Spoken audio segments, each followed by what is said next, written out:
No, but people do always tell me like, oh, it's a shame you don't make more stuff. Yeah, you do. Yeah, I know. Hello.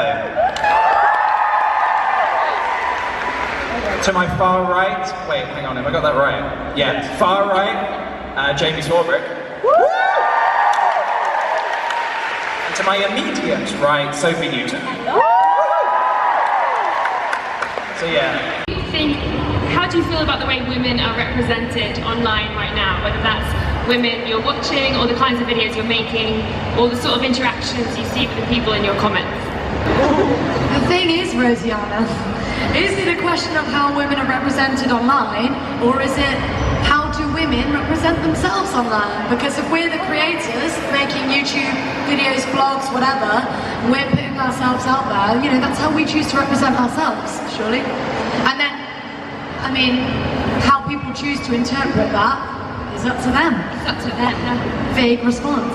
No, I think that's a really good response. I do, because like I'm a beauty YouTuber, but then I decided to start posting pictures of myself without makeup, showing my acne to everyone, and it's about how you want to perceive you, how you want people to perceive you, and I just wanted people to know that I'm real and I have acne and I'm not perfect, you know. So, I have acne too. All been there. All been there.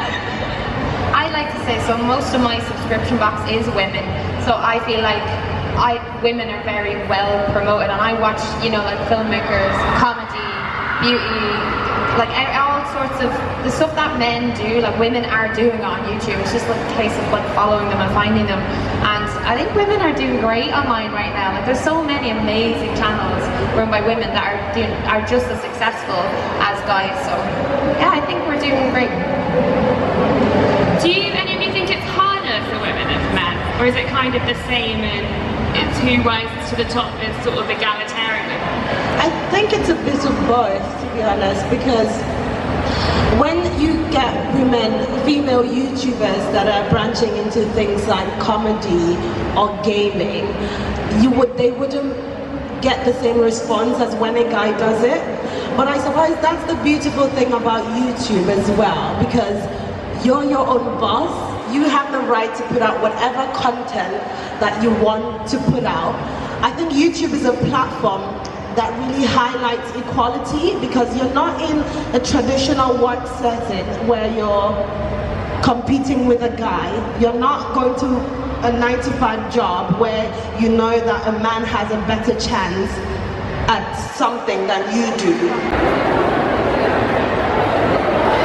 What advice would you give to someone who is struggling with the idea of coming out to a parent?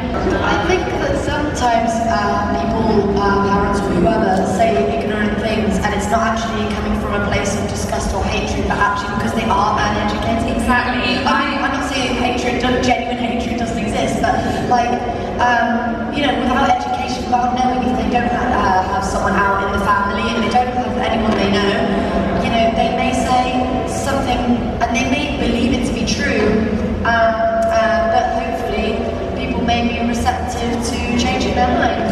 My mum, it was difficult with my mum. She asked me if you met lesbians down by the docks, which I didn't understand at the time. I still don't really understand it now.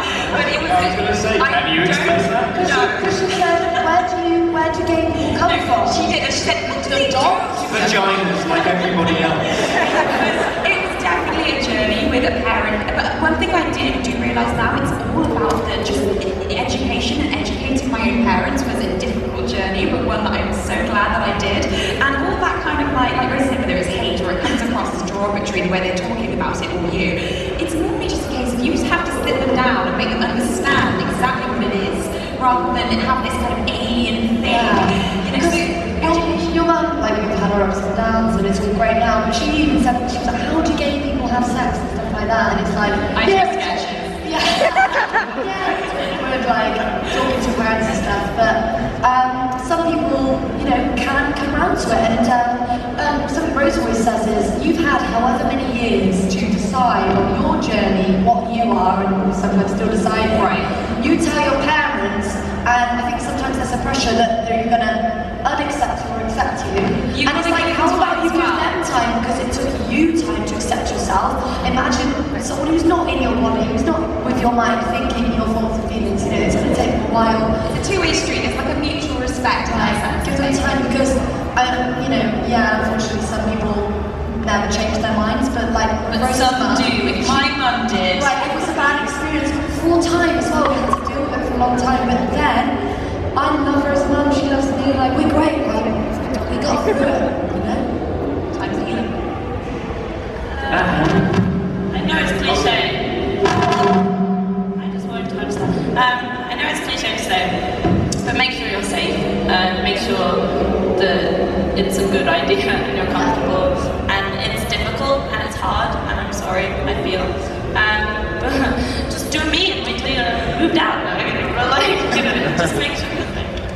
I think there's always, at least I hope, some element of unconditional love between parents and children, and it might just never have crossed your parents' mind that you could be anything other than straight. So to bring that into their home and into their life, they might think, oh crap, maybe I actually have to not say derogatory things and things that are offensive, and they might not even understand that that language is scaring you and upsetting you, because to them it's like a foreign concept. It's a thing that exists on TV and outside, and it's not something that exists in their home. So when you bring it home, it's just an opportunity to educate them and to bring them into this century. Control, and I'm ready to smoke a bomb. Big Disney's digging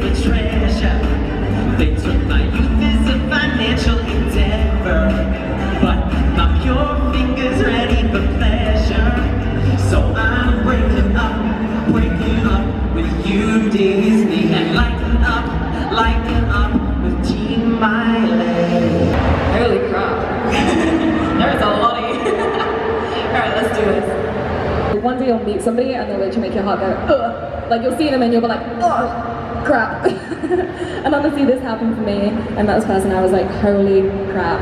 And unfortunately, it didn't work out for me, but I still love this song because this is just completely expressive of how I felt at the time. So yeah, I hope you like it. This is called Kiss Me Once. I made a pact with myself. There would be no one else, at least not for a while, and I could not even stand for my own self. And all the Irishmen won, but then until didn't get closer. So was my heart just giving up to the way you touch my skin? It's like and just kiss me once. I don't wanna feel like this, but just kiss me once. It's not enough, but it's the first time I wanted this much. I'm sorry, make me feel so inside. I don't know how beautiful you can make me feel. And I never knows what to say. It's like I let my feelings get away. I can't help being so open, and maybe my heart is broken now. Poisons. I think we should go separate ways. It has been so much already been made. Or have you already let me out?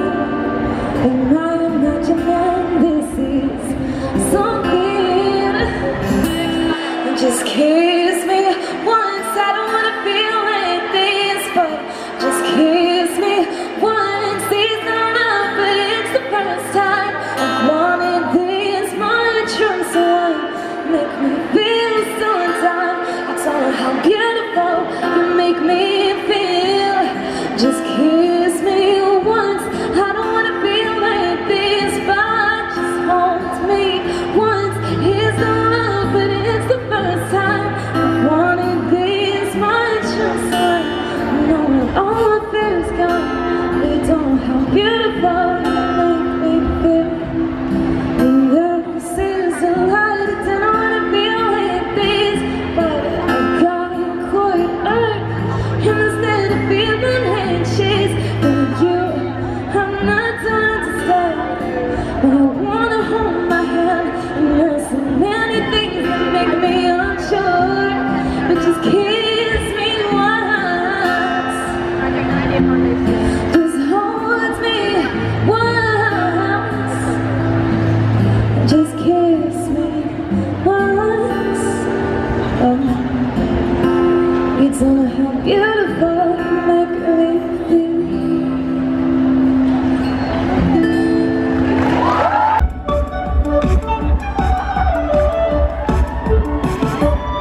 I have a heart in my tooth and my dentist is closed. Well, I have needles in my mouth, I do not know. Looks like I'll be worrying for at least a week. I hope I'm still allowed to sugars in my teeth.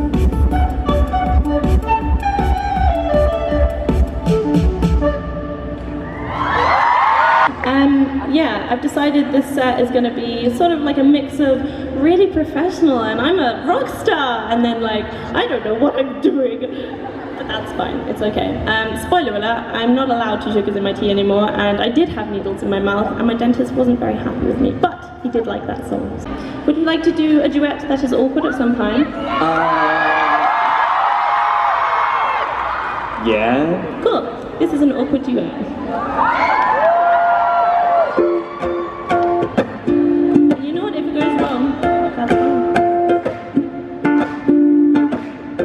You want to go first? 'Cause I'm happy to wait. I practiced really hard, but I'm finding it strange to start with you.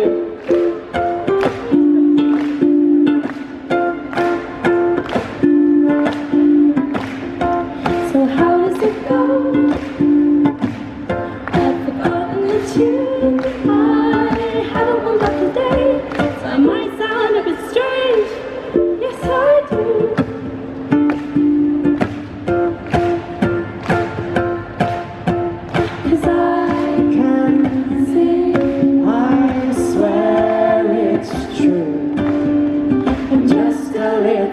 nervous in front of you.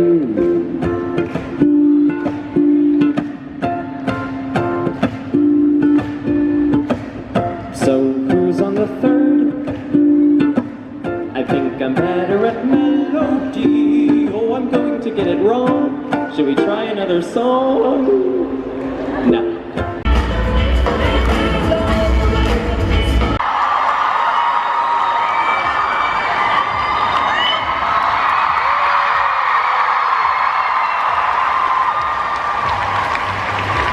Me and Jack, as a collective unit, decided that I should probably take the brunt of the live show, you know?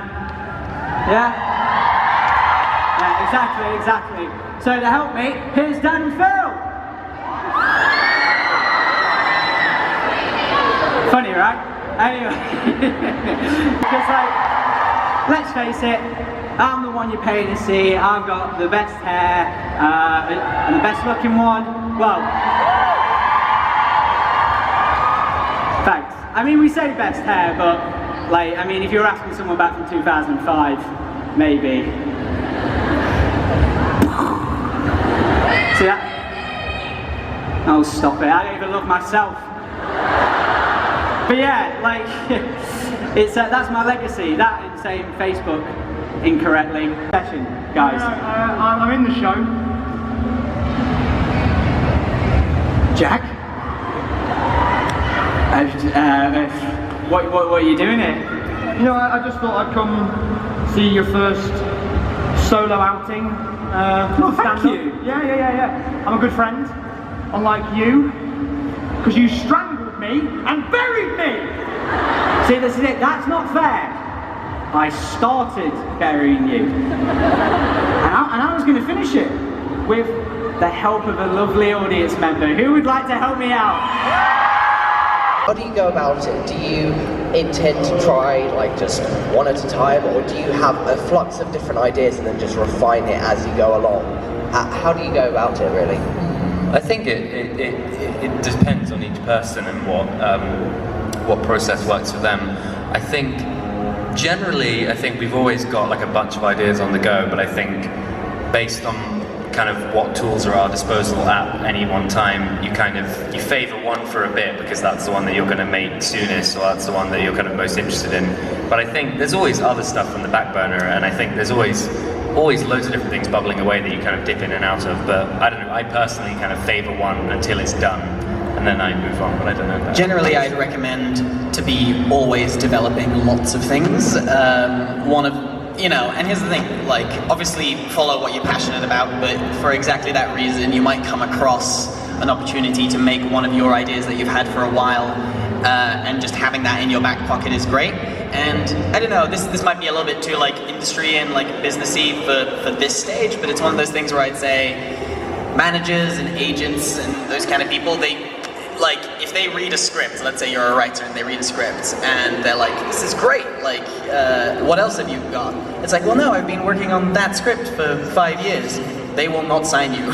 Your talent, right, as a writer, as a filmmaker, is I can produce lots of cool stuff to deadlines. I have lots of ideas, there's plenty more where that came from, I write all the time. That's your talent. And that's what makes you desirable, as opposed to, I've spent 10 years perfecting one thing. So just in general. That baby, don't they? They hate that baby project. That's a stigmatized thing in the industry. It's don't have a baby project. Yeah, and so, I don't know, right, I'd say constantly be writing, constantly be developing, and it's also just good to jump between projects, because if you get burnt out on one, you can jump to the other, and I don't know, that's my little tip. Okay, it's recording. What a lovely shirt you have on.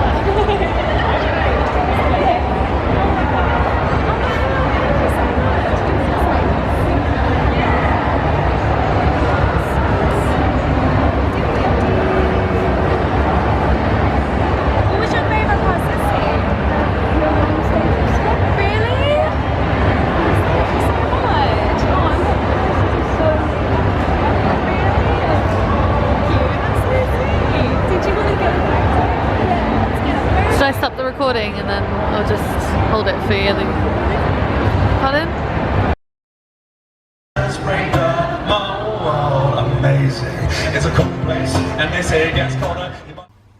Bethan's t-shirt. Yep, Bethan. Yeah, she was great. She gave me 2 hugs.